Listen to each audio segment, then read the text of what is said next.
It is time for Table Talk as we welcome in Sal Licata and John Jastremski. And fellas, for the second straight night, a Mets starter can't hold on to a 4-1 lead against the Braves. And JJ, Max Scherzer is making more than $43 million a year to win games like these, to be dominant in games like these and be a stopper. So how disappointing is it to see him run out of gas in the 5th and the 6th? Incredibly disappointing. That's what you expect out of Cookie Carrasco. That's not what you expect out of Max Scherzer. It's a 4-1 lead. You lose Pete Alonso. Tommy Pham comes off the bench and hits a 2-run homer. Sal, that game's got to be won right then and there. And Scherzer is cruising. He's missing bats. He's striking Atlanta Braves out. But the wheels fall off the wagon to an unacceptable level. I mean, he gives up a moonshot home run to Murphy. You're letting Arcia and Michael Harris beat you. Michael Harris hasn't hit anyone all year.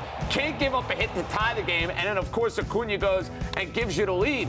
You need more out of Max Scherzer. I've been saying it all year. I thought he had found his footing. I thought this was going to be another follow-up to him continuing his track on getting where he needs to be in 2023. 4-1 lead. With that paycheck, you got to get the job done. And on a night where he looked as dominant as we've seen him. I mean, he struck out 10 guys. He was mowing down the big, bad Atlanta Braves. The only thing they were doing was getting infield hits on him left and right, which was frustrating. But I'm sitting there thinking, this is what they got him for. He's mowing them down.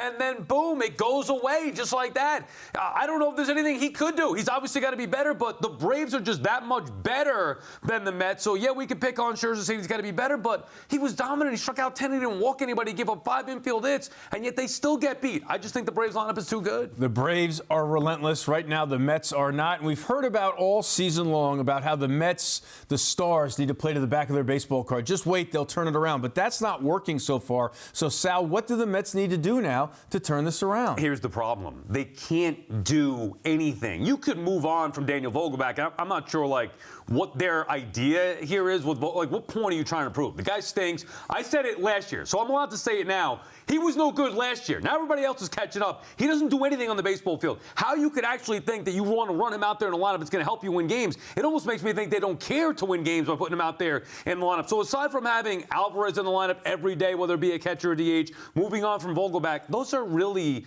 minor moves. The horses here that they brought in that they're paying a lot of money, Scherzer, Verlander, Lindor, Alonso, McNeil, they have to get going. The Mets can't break this thing up, and there's no bat or no guy out there that they're going to go get that's going to be a difference maker right now. They just got to play better. They say it, and it sounds simple, but ultimately that's what it is. I don't think they're very good. I don't think there's a way out of this. You nailed it. You need your big players to really perform at a high level. That has not happened for most of this year. You need some of the other fringe guys to step up, but we're kind of at a point now where the Met fan is looking for some flesh. That's what it boils down to, and Vogelbach is that guy. To your point, you nailed it last year, completely useless for the Mets. I mean, he's not hitting for power. Right. He's not hitting for average. He doesn't give you any athleticism. So I don't know. Maybe it is running Tommy Pham out there every day. Maybe it is giving Mark Vientos every day at bats as the DH. Is that going to be the be-all, end-all in changing the vibe and the feel of this team? Not necessarily, but you know what I'd go for right now? One of those missives that George Steinberg used to get. Maybe Steve Cohen will go on Twitter. Maybe he wants to come on SNY. He's more than welcome.